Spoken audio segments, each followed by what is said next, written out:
Hello everyone, welcome to Sanmarga classes. ನಾವು LBA ಜೀವದ ಮೂಲ ಘಟಕ ಪಾಠದ ಪ್ರಶ್ನೋತ್ತರಗಳನ್ನು ವಿವರಿಸುತ್ತಿದ್ದೇನೆ. ಪ್ರಶ್ನೆ 16, ಸೈಟೋಪ್ಲಾಸಂ ರಸ ಎಂದರೇನು? ನೋಡಿ ವಿದ್ಯಾರ್ಥಿಗಳೇ, ಈ ಕೋಶದಲ್ಲಿ ಎಲ್ಲಾ ಕಣದಗಳು ಇರುತ್ತವೆ ಅಲ್ವಾ? ಸೊ ಎಲ್ಲಾ ಕಣದಗಳು ಅದರದೇ ಆದ ಕೋಶ ಮೆಂಬ್ರೇನ್ ಅಂದ್ರೆ ಕೋಶ ಪೊರೆಯನ್ನು ಹೊಂದಿದೆ ಅಲ್ವಾ? ಸೊ ಅದರಿಂದ ಈ ಕೋಶ ರಸದಿಂದ ಬೇರ್ಪಡಿಸಲಾಗುತ್ತದೆ. ಇಲ್ಲ ಎಲ್ಲ ಮಿಕ್ಸ್ ಆಗಿ ಹೋಗ್ತಿತ್ತಲ್ವಾ? ಸೊ ನೋಡಿ ಇಲ್ಲಿ ಈ ಎಲ್ಲಾ ತರ ಇಲ್ಲಿ ನೋಡಿ ಮಿಡಲ್ ಇರೋದು ಇದನ್ನ ಕೋಶ ರಸ ಎಂದು ಕರೆಯುತ್ತಾರೆ. ಇದೇನಂದ್ರೆ ಆಕ್ಚುಲಿ ಇದು ಜೀವಕೋಶ ಪೊರೆಯೊಳಗಿನ ಜೆಲ್ಲಿ ತರಹ ವಸ್ತು, ಅಂಟಂಟಾಗಿರತ್ತೆ.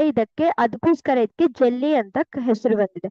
ಸೊ ಜೀವಕೋಶ ಪೊರೆಯೊಳಗೆ ಇದೇನಿರತ್ತೆ ಇರತ್ತೆ. ಸೊ ಅದನ್ನ ಜೆಲ್ಲಿ ತರಹದ ವಸ್ತು ಎಂದು ಕರೆಯಲಾಗುತ್ತದೆ. Thank you.